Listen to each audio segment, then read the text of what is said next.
Pues al punto número 2 del orden del día, proposición no de ley del Grupo Parlamentario Socialista relativa a las mujeres en el TEA doble discriminación. Para su defensa tiene la palabra la diputada María Aurora Flores.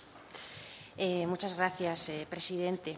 Tengo el honor de defender hoy esta proposición no de ley del Grupo Parlamentario Socialista que hemos titulado Mujer en el TEA doble discriminación, en reconocimiento a la persona que además se encuentra hoy en esta sala, la señora Carmen Molina, quien colaboró en la elaboración de esta iniciativa, persona con el síndrome de Asperger, especialista en la materia y presidenta de la Fundación Sinteno, a quien agradezco su presencia, entiendo que también en nombre de todos. Miren, señorías, el síndrome de Asperger es un trastorno del espectro autista que se manifiesta desde la infancia del individuo y que está caracterizado por la dificultad para percibir y gestionar la comunicación social, el uso de un lenguaje hiperformal y literal, la dificultad para comprender todo o en parte la comunicación no verbal, la manifestación de un pensamiento visual y una memoria basada en detalles, la construcción del todo de un concepto abstracto en base a una acumulación de partes informativas y la hiper- o hiposensibilidad a los distintos estímulos visuales, táctiles o sonoros, todo ello junto a una preservación de la capacidad intelectual o incluso una existencia de una mayor dotación, sobredotación intelectual sobre la población en general. En España no existen aún estudios estadísticos con trazabilidad en el tiempo, ni tampoco se puede decir que las detecciones tempranas del síndrome, aun habiendo mejorado en los últimos años, sean suficientes. Manejamos una horquilla entre 100.000 y 150.000 personas con el síndrome de Asperger. La detección podría y debería realizarse en los 3 o 4 años, a los 3 o 4 años, cuando el componente social puede ser mejor detectado, pero en la práctica se detectan en la adolescencia, incluso en la madurez de las personas por falta de especialistas o por desconocimiento. Además, los diagnósticos en adultos no están adecuadamente gestionados y hay un gran número de personas que se mantienen fuera del seguimiento y viviendo una vida llena de dificultades sin contar con los apoyos a los que tienen derecho. Estas dificultades se agravan enormemente aún más en el caso de las mujeres y de las niñas. Durante años se ha considerado que el síndrome de Asperger era un trastorno mayoritariamente de hombres, con mayor prevalencia en los hombres, y esto ha sido debido a la masculinización del proceso de diagnóstico, cuyos criterios están basados casi exclusivamente en datos obtenidos de estudios en varones. De hecho, no existen aún test de caracterización especializados en la mujer o en la niña con síndrome de Asperger, a pesar de ser bien conocidas las diferentes manifestaciones del síndrome en ambos sexos. Recientes estudios realizados demuestran que el síndrome de Asperger no distingue en su manifestación entre mujeres y hombres, aunque sí es muy diferente en el caso del Asperger mujer frente a su homónimo masculino. La mujer Asperger, además de ser diferente a los hombres del síndrome, también es distinto al de sus compañeras de sexo, lo que fomenta su invisibilidad y su vulnerabilidad desde las primeras etapas de su vida. Las hacen fáciles víctimas del acoso y de los abusos desde muy temprana edad, los cuales se agravan especialmente durante la adolescencia y ya como mujer madura. Los estudios realizados demuestran que existen factores sociales, personales y biológicos que enmascaran los síntomas del TEA en las mujeres y especialmente en las mujeres con Asperger. El desconocimiento de las especificidades del trastorno en estas mujeres y el infradiagnóstico genera o bien que no sean diagnosticadas en absoluto o que reciban un diagnóstico tardío y que en la mayoría de los casos previamente les sean diagnosticados enfermedades y trastornos de distinta índole que van desde el TDAH, el trastorno obsesivo compulsivo, anorexia, entre otros de los más comunes, y por lo tanto se recurre a la medicación como salida fácil. Esta falta de diagnóstico o de diagnósticos errados y provocados por el sesgo masculino a la hora de diagnosticar a un TEA, unido a los estereotipos sociales que exigen a la mujer conductas diferentes a los hombres, estigmatizan doblemente a la mujer con TEA Asperger, llevándola a una situación de permanente incomprensión, de angustia y de indefensión. Todo ello causándoles enfermedades comórbidas que no existirían si se diese un buen diagnóstico y unos apoyos adecuados. Por todo esto que acabo de exponer, el Grupo Parlamentario Socialista formula la siguiente petición. Queremos y consideramos necesarios que se realicen estudios estadísticos con trazabilidad en el tiempo, que se incida en la perspectiva de género desde las etapas iniciales, que se fomenten los estudios de TEA Asperger con perspectiva de género tanto en niños y niñas como en adultos, que en base a estos estudios que se han realizado se modifiquen los criterios de diagnóstico para adecuarlos a las distintas manifestaciones en las niñas y mujeres con Asperger y que se incorporen en los protocolos de detección de acoso, de abuso y de violencia en todos los ámbitos escolar, sanitario y laboral las especificidades que representan las niñas y mujeres con TEA y Asperger. Señorías, en unos días celebramos el 25 de noviembre. Ninguna mujer, ninguna niña debería ser violentada, maltratada, asesinada por el hecho de serlo. Y recordemos, además, que las mujeres con discapacidad aún sufren más violencia y son doblemente excluidas. Ayudemos entre todos a la defensa de la mujer con discapacidad para erradicar esta doble discriminación de las que son todas víctimas. Por todo lo cual, les pido el apoyo a todos los presentes en esta comisión. Muchísimas gracias, presidente. Muchas gracias, señora Flores. A dicha proposición de ley se ha presentado una enmienda por parte del Grupo Unidos Podemos, en Comú Podem, en Marea, y para su defensa, si lo tengo bien entendido, tiene la palabra la señora Ángela Rodríguez. Sí. Correcto. Gracias, señor presidente. Primeramente, anunciar que nuestro voto será favorable a esta proposición no de ley. Compartimos el fondo de la misma y paso simplemente a explicar las enmiendas que hemos realizado, que creemos que son de mejora técnica y que, en cualquier caso, podrían ayudar a que fuese más concreto y, por tanto, que se consiga el objetivo que se plantea en esta proposición, que, como digo, compartimos, a pesar de que también echamos un poco de menos que haya una perspectiva un poco más que tenga que ver con la cuestión educativa y social, pero entendemos que, en cualquier caso, quizás no sería el ámbito de esta comisión tratar estas cuestiones, por lo tanto, nos parece bien la proposición. En primer lugar, entendemos que realizar estudios estadísticos con trazabilidad en el tiempo es incorrecto y, en realidad, en el ámbito de la medicina se habla de estudios de estudios epidemiológicos longitudinales prospectivos, y que en realidad son cuestiones que se parecen bastante, pero el término técnico no es correcto y, por tanto, creemos que habría que modificarlo.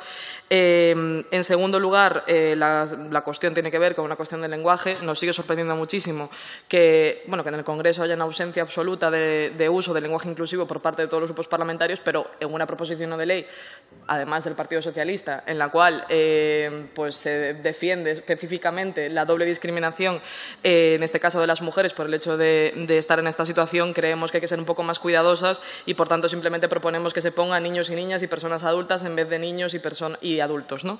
Es una pequeña cuestión, pero yo creo que muy simbólica y que creo que estaría bien que todos reflexionásemos sobre ella. Y, en último lugar, al respecto de la tercera enmienda, pensamos que los criterios diagnósticos de una enfermedad no tienen mucho que ver con la acción institucional y que, en cualquier caso, deberíamos de impulsar grupos que hagan un análisis de género de las entidades diagnósticos, porque esto es una necesidad.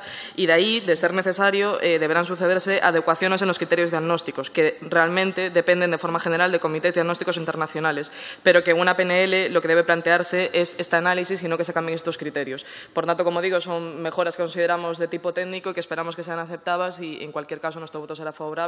Y muchísimas gracias por traer la iniciativa a esta comisión y enhorabuena por la misma.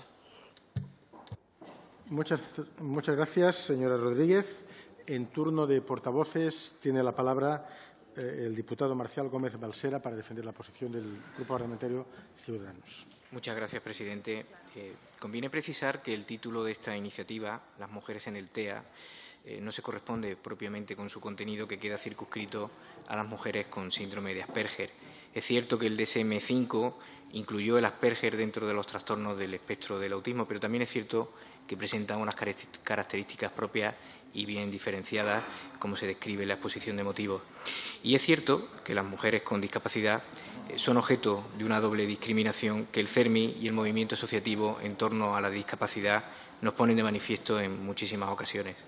Compartimos la preocupación de la iniciativa acerca del aislamiento social de las mujeres con Asperger o con cualquier otro tipo de diversidad funcional, por supuesto, que tiene mucho que ver con esos menores índices de formación y de empleo que nos señala el CERMI, con esos datos que se observan en comparación a los hombres con discapacidad.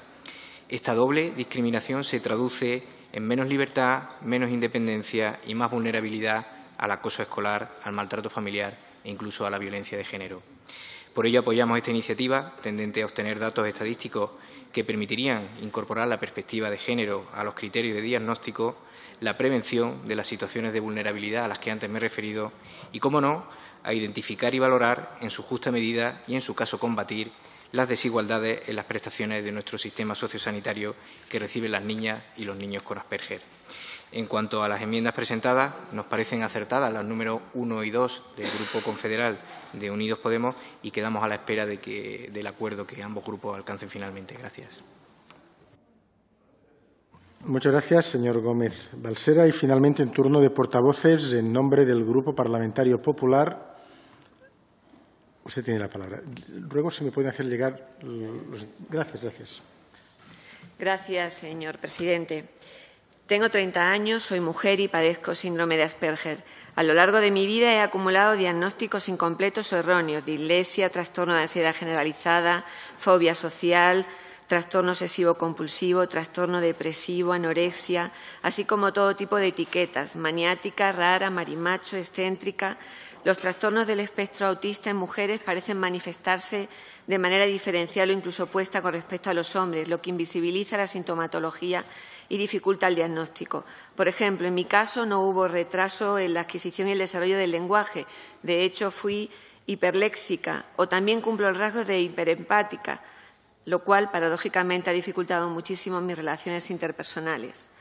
Este testimonio, señorías, refleja la mayoría de dificultades que pasan las mujeres, especialmente, que no son diagnosticadas de forma temprana. Todo este tiempo prácticamente lo pasó sin apoyo profesional, lo cual le provocó que muchas de estas circunstancias, calificadas en algunos casos como manías, fuesen reprimidas y castigadas. Como así se ha expuesto por las ponentes que me han precedido en el uso de la palabra, lo habitual es que los datos que se han usado para la realización de modelos diagnósticos estén basados en varones. Los síntomas propios del síndrome de Asperger presentan diferencias evidentes entre los niños y las niñas. Esto hace que haya sido tan absolutamente complicado que puedan ser diagnosticadas en tiempo y forma y hayan pasado desapercibidas.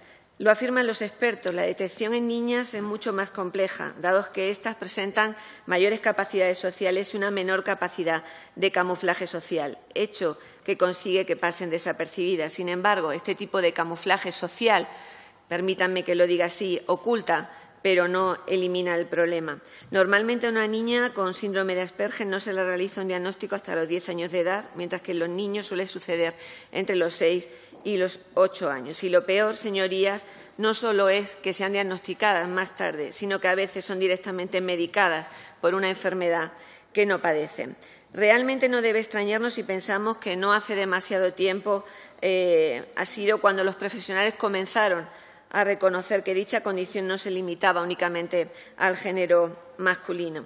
Una adecuada identificación y atención temprana, un diagnóstico oportuno, un buen ambiente familiar, una adecuada respuesta educativa, una alta capacidad intelectual y de aprendizaje son factores que predicen un mejor ajuste social, personal y emocional de una niña, de una mujer con síndrome de Asperger en la vida adulta. Quiero poner en valor, por lo relevante, un programa pionero en España, concretamente en la Comunidad de Castilla y León, un programa de detección temprana del trastorno del espectro autista, llevado a cabo por la Universidad de Salamanca en colaboración con el Instituto de Salud Carlos III. Un programa, señorías, cuyos objetivos principales son revisar las buenas prácticas en la detección temprana, el diagnóstico y la intervención en los Estados miembros, teniendo, en el caso que nos ocupa, en cuenta, como no puede ser de otra manera, las diferencias de géneros, identificando además los biomarcadores para la detección precoz y para desarrollar módulos de formación en el diagnóstico, detección e intervención adecuada del personal sanitario y de la enseñanza, con el fin de reducir las brechas en las necesidades formativas. Un avance sin duda importante. En cuanto a los puntos que se recogen en la iniciativa presentada por el Grupo Parlamentario Socialista, avanzar, que votaremos a favor. En cuanto a los estudios de trazabilidad y estudios de TEA, Asperger con perspectiva de género, también incidir que ya se está llevando a cabo en el mayor estudio europeo realizado en Europa y liderado por el Instituto de Salud Carlos III, y todos ellos con perspectiva de género. Y en cuanto a instar al Gobierno a realizar estudios estadísticos sobre el síndrome de Asperger, sobre trastornos del espectro del autismo o protocolos de detección de acoso en diferentes ámbitos, quiero recordar que en noviembre del año 2015 se aprobó la Estrategia Española en Trastornos del Espectro del Autismo, una estrategia marco de referencia en la definición de políticas y acciones estatales, autonómicas y locales sobre las personas con TEA, contribuyendo a ofrecer en todos los territorios una orientación común en tales políticas y acciones. Dentro de esta estrategia venimos trabajando y se está elaborando el plan de acción que contendrá las medidas y acciones concretas para cumplir los objetivos de esta estrategia que acabo de reseñar. Señorías, ser mujer en un mundo desigual ya es de por sí difícil. Nos imaginamos viviendo en una angustia perpetua al no saber bien qué nos pasa.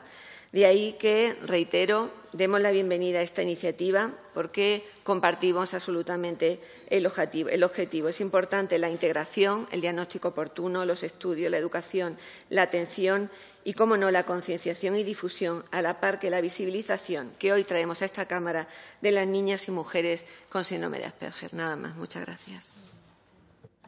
Muchas gracias, señora Dueñas Martínez. Me dirijo a la diputada Flores para que nos anuncie si acepta la enmienda presentada por el Grupo Unidos Podemos. Sí, aceptaremos la enmienda 1 y la 2. Muchas gracias. Pasamos, pues, al punto número 3 del orden del día, discusión y votación del